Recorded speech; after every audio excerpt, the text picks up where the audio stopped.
Hi, welcome to 6 o'clock news with Carrie and Hannah. Today we'll be talking about college problems.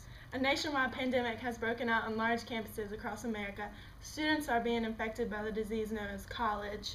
The infected students are showing symptoms of laziness, skipping class, and staying out late. This is affecting the students' grades tremendously, and if nothing is done soon, there will be a nationwide dropout. Carrie has more on the story. That's right, Hannah. Freshmen are struggling to cope with the new college environment, especially in large classrooms. Students feel they don't have to pay attention, take notes, or even go to class. This results in failing grades and course withdrawals. Here's a clip of a bad student. Alright, so that's basically it, guys. I mean, it's So, Professor? Oh, Yeah, sorry I'm late. yeah, you're 38 minutes late. Yeah, I started at 3. yeah, I just couldn't wake up this morning. Yeah. Well, actually it's afternoon, but yeah. Yeah. How about you just take a seat? Alright, yes, sir. Okay. Yeah, so, I mean, you guys basically have it all. Just writing down a few extra things. Yeah, Ian, you might want to take the book out and follow along with. Wait, book? Wait, what book? You should have brought your notebook to class. I didn't, I guess Alright. I'll just follow. Yeah? Alright.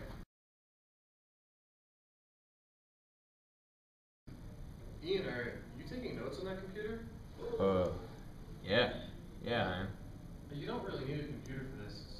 I like typing, my notes. I don't like writing, so Alright, as long as you do good. yeah.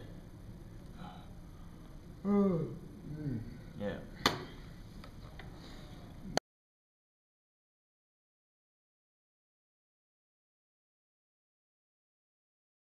So, everyone did really well on their tests. The class average was 92. I'm really proud of you all.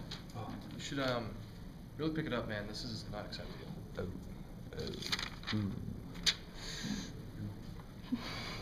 Notice how the student comes in late, sits in the back, doesn't pay attention or participate, and as a result, the student receives a bad grade on his test. Now let's look at a clip of a student who is more involved in his classes. Hey, Professor, how you doing today? Oh, hey, how you doing? Hey, I had a question about last week's homework. Yeah, what is it?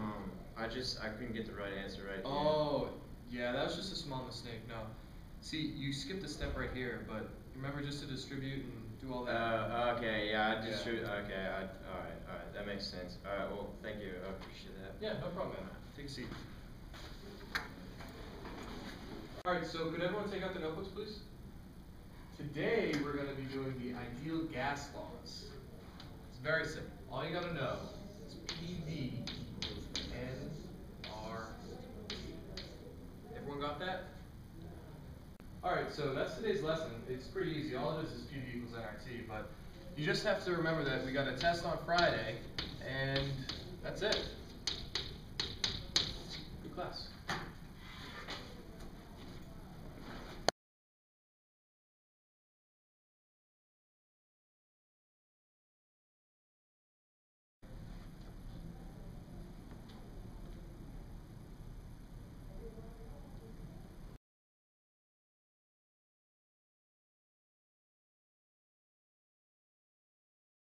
So I have your test back. Great job. Must have studied really hard for that. Yes! Wow, I really see a difference in those two students. The second student was much more involved in class. He came in on time, sat in front of the class, took good notes, and prepared for class, and got a much better grade on his test. Statistics show that kids generally do better in smaller classes rather than larger classes. There's a professor you know, hands-on attention, and a quiet learning area. Although bigger classes are more difficult, they can be handled and easily dealt with. Freshman and sophomore students tend to rate classes and teachers much more harshly than upperclassmen. Getting used to new environments and new teaching styles may be difficult for new students. Issues with large classes include less discipline, limited roll call, loud learning environments, and non-student teacher relationships. In smaller classes, you definitely get the attention you needed to motivate yourselves to do better in all your classes. Here at Virginia Tech, there are approximately 30,000 full-time students, making most classes pretty large. Many tutors, learning services, career centers, and office hours are provided for students 5 days a week to help improve learning. Other large schools like the University of Texas follow the same general principles. With a whopping 48,000 students, classes are much larger and more difficult. Don't let a big class size bring you down, just let it make you a better student. It takes commitment to succeed, so come in on time, take good notes, listen, and get to know your professor. Do your best and get used to a larger way of learning, and you'll do just fine. Yes, Hannah, as you can see, hard work in class does pay off.